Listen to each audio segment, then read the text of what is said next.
Welcome to the bold analysis, ladies and gentlemen. Is someone sitting behind closed doors and crafting a plan to change the constitution? This conversation seems to be gaining momentum as we usher in the new administration. And from what is happening, the contentious CDF fund have actually seen a constitutional amendment being sneaked in parliament over the same.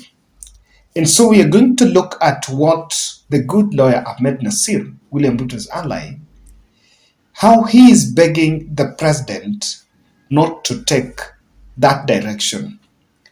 Don't you think the lessons from BBI were just enough for any other person who wanted to institute, or rather to initiate, a constitutional amendment can get it right, at least for once? Kindly subscribe to our channel, click the notification bell, and also like our video. Thank you very much for your support. Rose, I received your tea. Thank you very much. Nasema asanteni sana.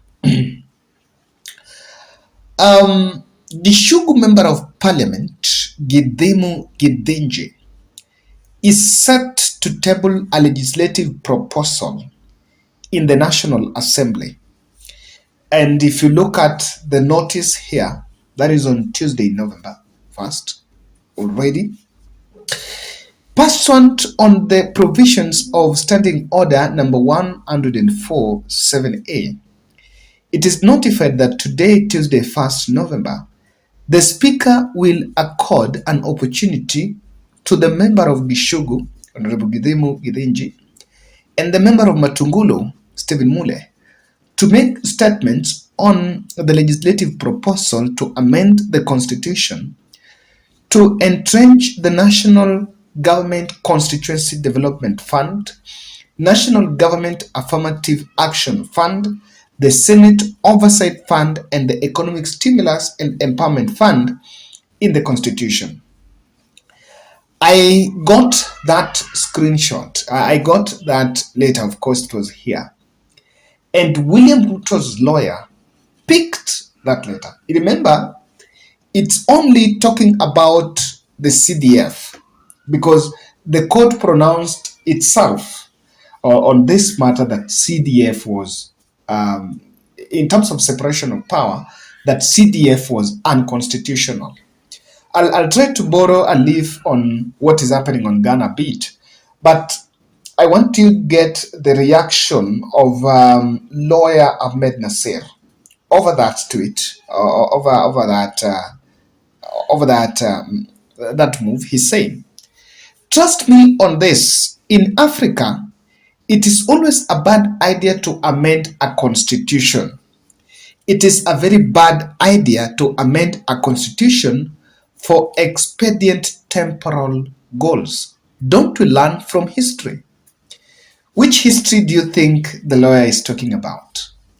And he's simply telling President William Ruto that you should not entertain any plan or any plot, any signal of amending a constitution.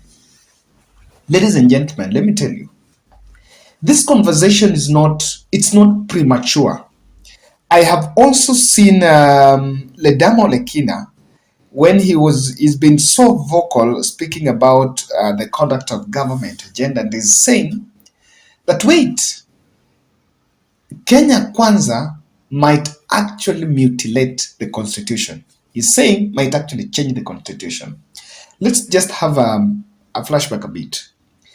After the bogus draft in 2005 did not sail through in the referendum that was won by the orange team against the banana, in 2010, that was in the next dispensation, the Grand Coalition government, a joint effort of both Raila faction and Mwai Kibaki faction produced the 2010 promulgated constitution. So the fact that that we tried that time and it failed, and in the 2010 where our current president William Ruto was on the no, supported by a group of church leaders, it sailed through. What am I saying? The BBI verdict that came during the handshake government between Raila and Uhuru Kenyatta, the collapse of BBI just set it was just a precedence. It was just setting a roadmap for what many people can see, that the political class can pursue that route and actually amend the constitution. This is not new, even though William Ruto, in his own understanding, said that opposed that move for one reason, because it was giving one Raila Odinga political mileage. And that was going to, of course, alter what was his interest, Uhuru Kenyatta's succession politics. So, what lawyer Ahmednassir is saying is that Ruto should not think of amending the constitution. Is it far-fetched? Would you buy that? Now, remember, this is the truth. The people who opposed BBI, the Building Bridges Initiative, never did it on merit, but they only opposed the process. But when they formed government, one of the first beneficiaries of some proposals that were in BBI was actually William Samoei Ruto. The office that Musalia Mudavadi is currently occupying, the office of the Chief Cabinet Secretary, was actually proposed in the BBI. So, that's what it is. And at that moment, it was convenient to tell the Kenyan voter that such a move to expand executive was going to cost the taxpayers a lot of money, and it was employed to make sure that Uhuru Kenyatta gets a job somewhere.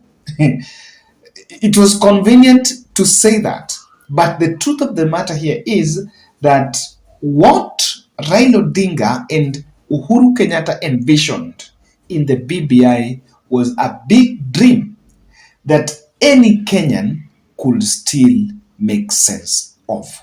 It was reduced to be Uhuru's succession plot. But the big dream about the one man, one shilling, one vote, the big dream about expanded executive was actually going to make sure that we still have that peace and don't disadvantage other areas. Ladies and gentlemen, when do you think a constitutional change can be floated by the side? I want to tell you that Ruto can change the constitution. You see, what many people understand is because Ruto stood firm to oppose the BBI, he meant well for it. The opposition of BBI by then was never on what is in the document. It was on who is behind the document. In fact, if that BBI was Ruto and Uhuru, you wouldn't have seen Ruto maybe complaining. But because Raila was there, and he knew that Raila Amolo Odinga was going to be in the ballot, any other thing that Raila was going to say had to be known. Even if Raila was not going to float BBI, even if Raila was going to say something else that will give him mileage, the plot by William Ruto, he had known that his main competitor in the just concluded general election was Raila Amolo Odinga. Now, Raila may not be the competitor now, or so. If Raila remains the competitor, we might look at it differently. This is what this conversation is all about. A constitutional change now can actually bring a conversation about presidential term limit. It has been floated for some time. During the BBI, the governors were talking about wakubaliwa waende more than 2 terms. And on that, there was also a proposal altering something on the term limit. Now president have all the powers, and Ruto have sold and portrayed himself to the Kenyan voter as God sent. In fact, people have been brainwashed. The chief hustler, the deputy Jesus, there have been all those branding that have done, and the level of trust to people who support William Ruto. There may not be many, but the level of trust is very deep. On this end, a presidential term limit can actually be floated in such a move. Remember, Raila Odinga might not be in for it again. He has the numbers. And for here, you've listened to the Mudhama, UDA chairman, saying that we want political party that will go for long. This will be very dangerous now because it will actually, a presidential term limit will tie with what will be a rotational presidency.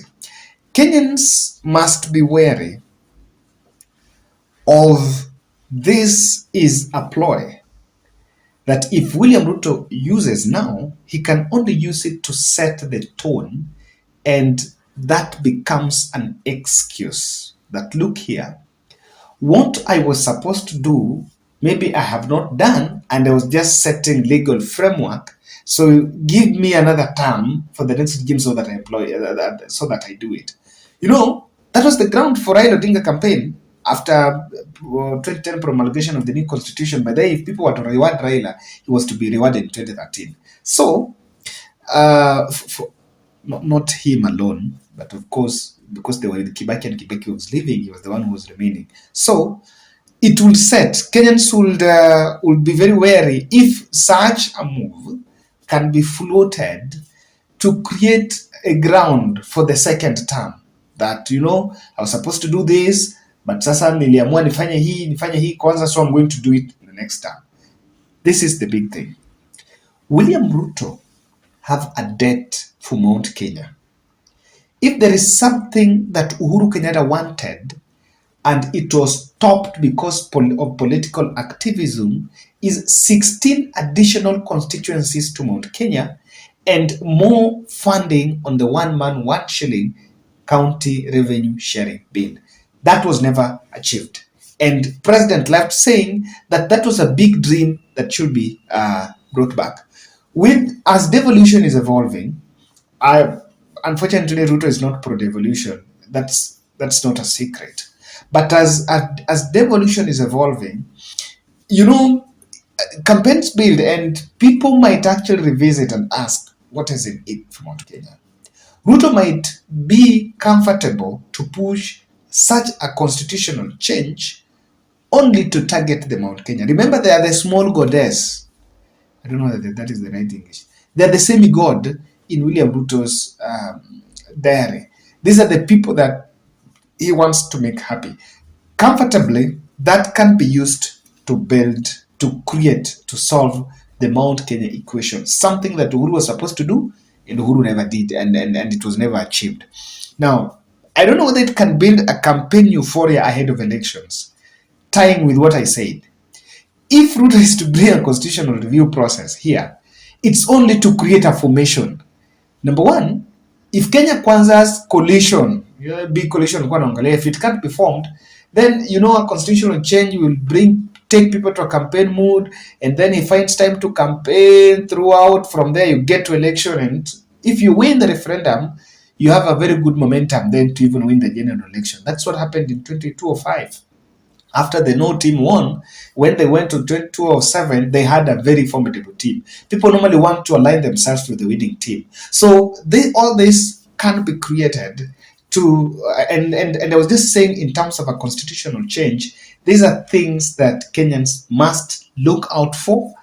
And of course, it is about time that our constitutional change, this time round, if it comes from Raila Odinga's side, it can really see the light of the day, because we've had a problem when government starts it. That's my bold analysis. Let's meet in the next case.